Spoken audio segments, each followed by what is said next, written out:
Hey guys, thanks so much for checking out my show. Really appreciate you guys. Thanks to everybody who has supported my content and everybody who subscribed to my channel. It's Friday. It's been just a very busy week when it comes to the Nancy Guthrie case in terms of information coming out about these ransom notes. And now there is even more that has come out. And this is in relation to a another note that TMZ claims that they have received a new note, which I'm going to get to all the details in a second. In this episode, I'm also going to interview really famed FBI profiler James Fitzgerald. He actually helped solve the Unabomber case, and I'm going to have him really zero in on everything that we've learned this week when it comes to the first two ransom notes that we know went to the local TV stations. The ransom notes that I've reported the FBI believes are real. That's the one first that said, Dear Savannah, we have your mother Nancy and demanded a ransom. And then also the second note where we've now learned the person said that Nancy Guthrie was dead and was with nature now. Super interested to see what Fitzgerald has to say about all of that. Again, this was his job, like reading into notes like this and trying to figure out who was behind them. So I'm going to have him go through everything, which is going to be really interesting, which we know is what the FBI is also doing behind the scenes.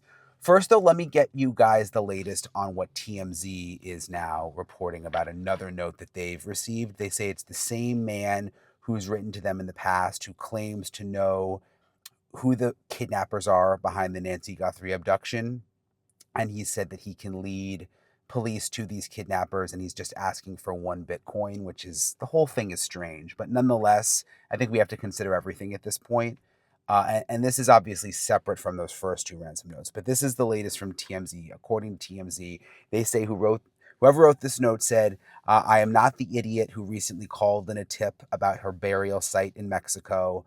Only two are directly involved, and I doubt they would be the ones calling to snitch on themselves. So he's referring to the anonymous tip that went to the group of searchers in Mexico. He says he has video, and this is a new element here. He says he has video of Nancy Guthrie with the main kidnapper on what would probably have been the last day of her life. That's a big claim that he makes. Um, he says this contains my definition of delivering it on a silver platter in terms of what he says he can give to TMZ. He says he has names, addresses, phone numbers of the kidnappers. Says he has that video in a phone, so that's something new. The video in a phone, and the phone is turned off in a secret, secure location, but a location easy to find if you know where to look. He says if he gets a Bitcoin, he will deliver the phone on a silver platter. Um, Gives a Bitcoin address. And Harvey Levin, who's obviously the boss at TMZ, has asked that person to screen grab something to prove that what they're saying is true, something on the phone to show proof that he's not a fraudster. Harvey Levin says that he has alerted the FBI to all of this. I'm obviously, I think a lot of us are skeptical of these TMZ notes. Is this just someone looking for attention? TMZ seems to be taking them seriously. TMZ seems to think it's the same person who sent emails in the past. So perhaps the FBI hopefully will look into this. These notes are obviously separate again from the first two ransom notes that we've been talking about all week, but I want to get to James Fitzgerald, get his take on this latest TMZ note, and then what I'm really interested in is his take on the first two notes. Really appreciate you joining me as always. Thank you very much. Your podcast is awesome, by the way. I always put the link down in the description. And you're the perfect person to talk to because we've had so much come out this week about all of these notes, which I want to get your take on. First, though, this new TMZ reporting, and I'm a little skeptical with this TMZ stuff. It seems separate from the first two notes, obviously, that came, but they are now claiming the guy who's been messaging them has sent a new email where he says that he's got the names, addresses, and phone numbers of the kidnappers. That there's a video that he has on a phone that shows Nancy with the main kidnapper, and that he will basically hand all of this over for 1 Bitcoin. What do you make of that? First of all, and again, Brian, thanks for having me on your podcast. This guy I don't think he's legit. I'm going to say that up front. I'm not sure any communication, and people are calling them notes, letters, whatever, posts, but I'm just going to call them communications, however they showed up. I don't think any of them are authentic, and that includes this most recent one. So, two things. Why to TMZ? I mean, from the beginning, but certainly this one, where this guy is now alleging that he has some kind of a hidden phone in a secret place, whatever, and it has pictures of the last day Nancy was alive, and names, addresses, and ages of the two kidnappers. Okay, you think the two kidnappers would know who this guy is who is putting this stuff out there? And if they do, they're going to take him out if they're really these badass, alleged kidnappers, which again, I don't think they are. So why is he doing this? If everything you just said and we're hearing from TMZ, et cetera, was true, go right to the source, meaning the sheriff's department or the FBI, and let them work this case. And they wouldn't go public with it, which they shouldn't. And that way, this guy is safe. And his buddies or his colleagues, whoever they are, neighbors, and he knows where the body is and where it's buried, whatever, he'd be safe. So, like virtually every communication we've heard of so far, and we've never seen them. And as you know, along with being a profiler, I'm a forensic linguist. I want to see the actual language. That's what I want to see. Hearing snippets, hearing, well, someone said this and someone included that. Okay, what is the actual language being used? But even that aside for now, the content of what we're discussing, it doesn't make sense to me. Why would he risk himself for, and if I've done the math right, I think one Bitcoin today is worth like $61,000 Yeah, yeah. US dollars. That's not a whole lot of money to put your life on the line. So, and this guy may just be looking for a quick buyout. I'm not going to ask him for 10 million. They may not pay that. You know what? 61 grand wouldn't be bad though, tax free, whatever. So I'll just ask for that. And if there even is a phone somewhere in some hole in the ground, it'll be bogus with nothing on it. So, and I'll end it with this. The investigators would be remiss not to follow up on this. No ands, if, or buts. But they shouldn't be taking too much valuable time away from other leads they could be following, whatever they are at this point in time. After what are we talking? 4 months, 4.5 months at this Yeah, point. almost 5. Yeah. So I don't see a whole lot in this. And again, why go to TMZ? Go right to the source if you're serious about it. They never did. And on top of that, and you were probably going to go here next, I've said these three words in the first month or two. Now I'm at it. I'm modifying it a bit. Proof of life, not game playing machinations. Something's hidden here, something's there. Now I'd ask for proof of death. If you want some money so we can recover the body, that's fine. Give us proof of death, and that could be done somehow. And so just like with proof of life, this has all been game playing, circular information.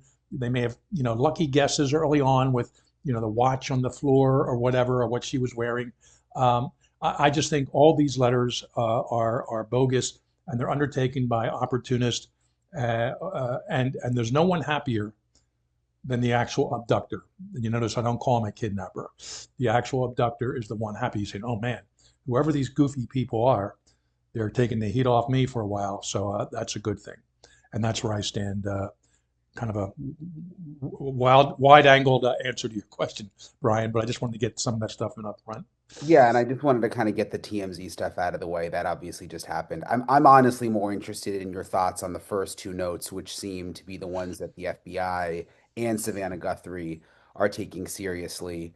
Starting with the first note, CBS News is reporting that it says, "Hello, Savannah," that it's addressed to Savannah. "We have your mother, Nancy." And we knew there, they asked for $4 million. We knew some of those details, but in terms of it being addressed to Savannah, "We have your mother, Nancy," where does your mind go on that? First of all, and again, I'm not sure if this is the language in quotation marks, but there's no reason they'd have to identify Nancy as Savannah's mother. She knows who Nancy is. But again, this may be a paraphrasing of what the communication itself said. Um, Again, where was the proof of life? If you're going to be taken serious, offer a proof of life. For-profit kidnappings are so rare in this country, not in some other countries, but in this country, Lindbergh, 1932, Frank Sinatra Jr., early 60s. the Exxon executive in 1992 in North Jersey. And both of those, both Lindbergh baby and kidnapping and Sidney Riso, the Exxon exec, they both died. I mean, the baby died probably coming down the ladder from the second floor in Hopewell, New Jersey, and they just buried him on the plot, just one person, Bruno Hauptmann, on the in the Lindbergh property, and it was found a year later. And the same with Sidney Riso. He was shot in the arm like during the kidnapping itself, and he died 3 days later. But they kept it up, and they were sending his credit cards in the mail, his Exxon ID, so they could prove they had him. Of course, they weren't sending videotapes or audio tapes, but it was proof of life, and the FBI knew to take that serious. Why are these, if they're kidnappers, why are they just playing games and not being very specific? I've also said before, leave a note when you're doing the abduction slash kidnapping. Leave a note inside the house. That's and don't go to the police at all. Instead, they go to TMZ because they just want publicity. Maybe they want to put some kind of guilt or pressure on the family. Well, the media knows this, because the FBI or the sheriff's department most likely would not have released this. So, addressing it to Savannah makes sense, because I actually think, and I may have said this in an earlier podcast with you, Brian, and on our own Cold Red podcast with Ray Carr, that I believe this whole abduction was not about money. It was about a stalking of Savannah. He couldn't get to her, and what's the next thing he could do but steal her mother from her? The kids were too well protected, or they'd just be too difficult and deal with kids, whatever. And they took the mother. She probably did die early on. I was holding out hope for a while, but so now everything else coming out, it's just opportunists from Arizona, from Eastern Europe, from Sub-Saharan Africa, wherever, taking advantage of this situation and trying to get something, even $61,000 out of the Guthrie family. But again, the police and investigators, FBI, should follow through on all of this, but I don't think it's going to take them anywhere. So do you, again, putting the TMZ notes aside, because that seems like a different person, are you skeptical of the first two notes too, that Savannah seems to think could be real? I am. I am. And I have no compunction at all, or no, I don't question at all Savannah wanting to believe they're real, and her family. They wanted their mother back. And I'm sure they collectively could have afforded the $4 million to pay for getting mom back. So of course they want to believe they're real, and they want to take every step and every precaution to work it out. But I'm glad, and unless we don't know the facts of the case, I'm glad from what we know that they never did pay any money to the kidnappers slash abductors, because without proof of life, it just would have been nonsensical to do that. And I'm hearing there's some guilt out there with some of the task force members. Maybe they should have paid the $4 million up front. That's natural in task force. I've been in a few of them. Unabomb, people were upset when an interview was done in Playboy magazine, and then a marketing executive was killed like a month later. But it turns out he was planning this murder for 6 months, meaning the Unabomber Ted Kaczynski and others too. So there's I don't believe the investigators should feel bad about that. They had to play the cards that were dealt to them, and I think not paying the ransom was the right thing to do, because that would have been money lost, and there would have been no living Nancy or dead Nancy ever turned over to them. They would have vanished in the wind. It's interesting what you said. I hadn't thought about this. Why wouldn't the person have left a note in the house? Which, if you put your mind in the mind of the abductor, would have maybe been safer too. You don't have electronics involved. There's no way to trace, an email address. It seems like that would have made sense. And you could leave somewhere to leave the money, I guess, in the note, or specific directions. Yeah, I mean, it's kind of old school. I'm sure how younger people would look at it, but it would certainly prove the person who came into that house and stole Nancy were there for a very specific reason. Here are the instructions. I worked the John Benet Ramsey case early on, and we knew by the time I was involved, there was a 3-page ransom note. It was nonsensical because it really wasn't a kidnapping. The young girl was found in the sub basement of the house 6 hours after the police showed up. but so it never was a kidnapping. But that note made a little more sense, explaining what happened, what's going to happen, how to how to wait for follow-up phone calls, things like that. And they could have handled it with gloves and made sure no DNA or anything else on it, and no paper marks, things like that. They could have written on some kind of a napkin or a leaf or something, just a piece of paper. We have your mother. We will call, or call this number.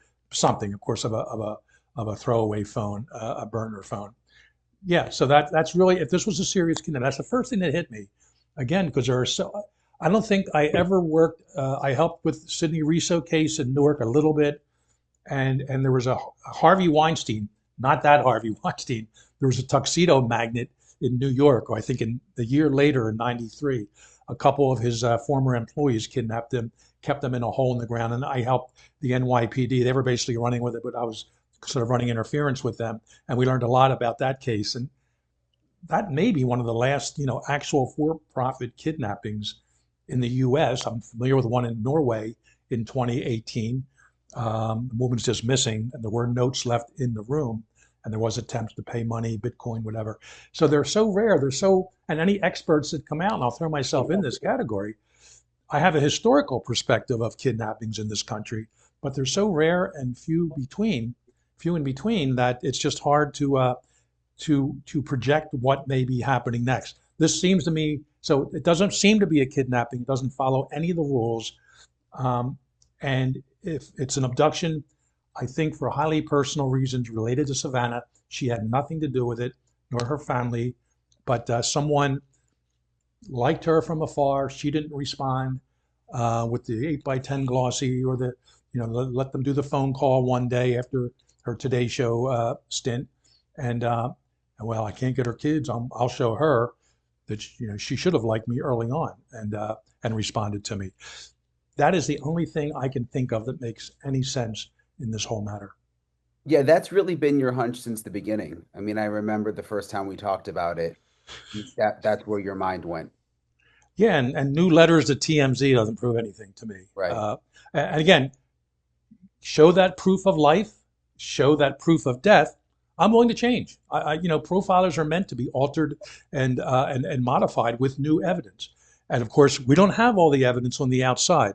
I said before, Brian, you probably have better sources than I do right now. I've been out, a number of years, but at the same time, no words coming out that there's anything about to break. I hope it does. And if it's some professional kidnapping ring, based in Europe, and they hired a local guy who maybe kind of screwed up, or they didn't predict that the mother was as sick as she was, meaning Nancy, and she died. But there is no reason they couldn't have carried out this kidnapping and attaining the money even with her dead. That has certainly happened before, and certainly in other countries. So let's just assume the notes are real, the two notes, because obviously that's one option here that the FBI has to consider, and it seems like they are considering seriously. The second note, where it told Savannah that Nancy died, and that wasn't the intention. Why would an abductor do that? And didn't ask for money, by the way, the second time. The simple answer is the author is not the abductor. And there's some kind of just game playing going on here. And maybe if you're classless, or what's the word, psychopathic enough to sort of tease a family with something like this, maybe on second thoughts, well, let me make them feel a little bit better. And I'm not going to tell her where the body is because I don't know, but I'll just say, don't worry, she's dead. And at least she's not being tortured or uncomfortable, something like this. So maybe somewhere in their mindset, they feel they're doing a service to the family, and by saying, she dead, or she died, whatever, on the, I don't know, last day, or here's the last day of some video, whatever. But I found the term interesting, buried with nature, I believe is how, That's a more recent. Now. That's a more recent. But, when you think about it, Brian, you and your audience, we're all buried with nature eventually. I mean, we could be put in a lake or a pond. That's nature. We could be chopped up, put in the ground. Animals, you hate to get graphic here. That's with nature. We could even be cremated in a way. That's nature. So you're not really saying anything there. It's a meaningless statement in that regard. And, that she was not with us anymore was not intentional. Okay. So you want to relieve whoever this person is wants to relieve a little bit of guilt. And, but I'm still convinced they're not the actual abductors. They're just playing some mind game. They've got carefully computer systems and software which can carefully anonymize them, and they're not going to take it anywhere else. They're not going to be identified, at least I don't think. I hope at some point the FBI can get the technology to do that and identify where these are originating, but we haven't heard about that yet. But again, if it is real, buried with nature now, and the now at the end, what does that mean? I mean, We could, if I thought this was the actual abductor or arguably kidnapper, we could have a long discussion about this. yeah, but you Um, don't. I don't believe it is. And I Yeah. mean, again, if it comes out, this is the person that abducted her and then she died on the first night, maybe the first hour, then okay, I'll say then this person knows a little bit more. But why even risk it at this point? Why put anything out there? There's really little risk of the person who's not involved in the abduction putting these things out there. This is like, a Dungeons and Dragons game or something, including the hidden burner phone in some safe place, whatever. And I'm kind of hoping they don't pay for that. Maybe it's worth 1 Bitcoin. I don't know. But that'll tell us a lot about the sincerity of these letters coming in. It may just be, if nothing else, close that aspect of the whole case out once they realize there's nothing in, one of these holes where the phone Yeah. is supposed to And be. I mean, again, I think the TMZ letters, the whole burner phone or whatever it is, I kind of look at that as separate. With the second letter saying she's dead, in your experience, do abductors ever feel guilt? Like, and also going back to your theory of the person maybe being like Savannah obsessed, would they then feel some way where they felt bad and wanting to tell Savannah that the mom died because they are Savannah obsessed? Usually, no. There was a lot of pre-planning put into this, and their justification in the back of their head would be, well, I gave Savannah a chance to, continue this email string with me, and I asked for some more pictures of her signed, and she wouldn't do those Zoom calls with me, ever, and so, well, it just happens that the mother died, so I have no, it doesn't, really bother me at all. So this is Savannah's fault, is how they're thinking. If they're anywhere on the psychopathy scale, and I'm not sure they are, but no remorse, narcissistic, lack of empathy. There's very little of that there. I remember reading in all the Unabomber's writings, not the ones he sent to the New York Times or his victims, but when we got inside his cabin, the only thing he ever regretted was putting his, I think it was his fourth bombing device. It went airmail from Chicago, I think, to Washington or something, and it went on an aircraft. And it did explode with an altimeter hooked to it, and smoke inhalation, hurt some people. But the pilots made an emergency landing; everyone was safe. Years later, inside his cabin, in like some written, hidden messages that he wrote in code, he said he was always regretted trying to bring down an aircraft because it contained, mothers and grandparents and children, and that wouldn't have been, it wouldn't have been fair to them. So he was happy that his bomb didn't go off. However, we got writings of his after his first kill in 1985 at a computer store, and he was proud as a peacock about that one because this guy represented the evils of technology. I don't want to get all into the Unabomb case, but I'm just saying these people, if they're going to go to this extent, remember this abductor didn't wake up Saturday at noon and say, you know what, I want to go out and I don't know, kidnap Nancy Guthrie. Yeah, that's what I'm going to do, or abductor. This was well planned, pre-planning. It doesn't always look it. I get it. Walking around. That's why I don't think this guy ever did this before. He was a one-off because it was Nancy Guthrie, and that's what his real target was. But it was successful. And I said from day one, it was a successful abduction.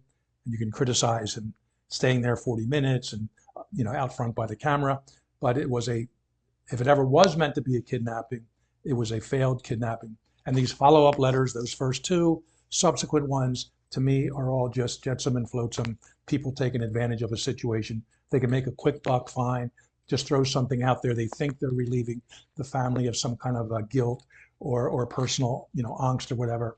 I think that's the purpose behind them.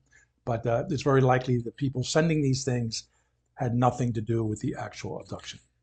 It's interesting. I get so many emails, especially when it comes to Nancy Guthrie. I mean, you probably do too. I mean, people are just so invested and fascinated by the case. But I got one from a podcast listener who said, as a bilingual person, English, Spanish, buried with nature sounds so weird in English, and Hmm. the with sounds more like the way con is used in Spanish Hmm.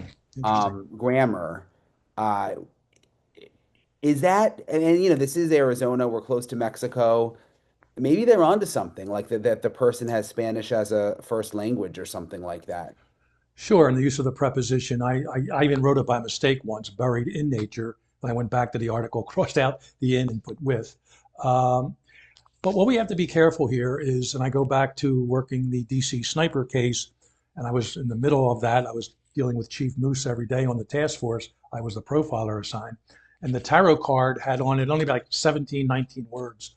And three of them were, call me God. And I saw that, and we wrote a 5-page report over that in the other language. It somehow leaked to the media. We don't know how, it certainly wasn't me. But when it went to the media, the quote was, I am God. Mm. And I knew they were wrong. I wasn't going to correct anybody. I'm still in the bureau. It wasn't my job. And they brought all these theologians in and these expert, people with expertise in religious studies, whatever. And they're commenting for a week. What does it mean when someone says, I am God? And it turns out he never did say that. He said, call me God, which actually came from the movie Navy SEALs, in which the sniper on the team, they nicknamed him God because he had the power of life and death, of course. So it was all, we found that out later. So I just want to be careful. And I don't disagree with that person, with as opposed to in nature. And there may be Spanish language influences. That's why, besides being a profiler, I'm a forensic linguist. I would love to see the actual language in these communications. And I'm hoping the task force brought some forensic linguist on board, not just with a degree, but with experience in working these types of cases. And I had that starting with Unabomb and many other cases since then. And it doesn't have to be me; it can be someone else out there. But this is looking at the language is not necessarily for amateurs. There are nuanced features contained therein. That's how I help solve cases over the years, still do in my consulting business. So I'm just hoping they take the language more serious and maybe even consider publicizing it. Put it out there from beginning to end. They can keep something at the bottom, singular that no one else would know, only the actual author. Maybe someone will recognize the writing style. They certainly did with the Unabomber and some other cases. Yeah, and just last thing, that's a really interesting point to end on. I've wondered, should they be publicizing more? I mean, we found out that this note said she was dead because it sort of leaked out, but like maybe they should be putting more of the contents of these notes out. And also, maybe it would have helped people to know that she might be dead officially. At the 6 month point, and we're almost there, I think the task force have to get their collective administrative heads together and say, look, we've got nothing. And maybe they do. And if they do, that's fine. And study the course. But if they don't, they may want to consider putting some of this information out. But again, we may identify the author of these early communications, and that would be fine. And we just find out that it's bogus and they weren't even directly connected to the case at all. Just hangers on or wannabes and just injecting themselves in the investigation for kicks and giggles. But I would always say, yeah, I believe in transparency. You can leave one sentence out, just something that's only the investigators know. So for copycat purposes, but maybe the 6 month point, have a little release for all of our sakes, and we can make something more of it. It's tough though dealing with source information. You don't know exactly how accurate it is, and especially from a linguistic perspective, it's very important to have Mm. every word, the spelling, punctuation, spacing, semantics, and syntax layout, and And that's what I would look for. And I have in the past, but I can't do much with this one. Well, as always, I appreciate your time, sir. Thank you very much. I really appreciate James Fitzgerald for taking the time to talk with me. It's always so interesting talking to him with his expertise in his past. And again, it's been a wild week. I mean, there's been a lot of developments. I'll keep on top of everything. Let you guys know if there are any new developments that come out over the weekend. And I really appreciate everybody for following along with me, for subscribing. And I'll talk to you guys later.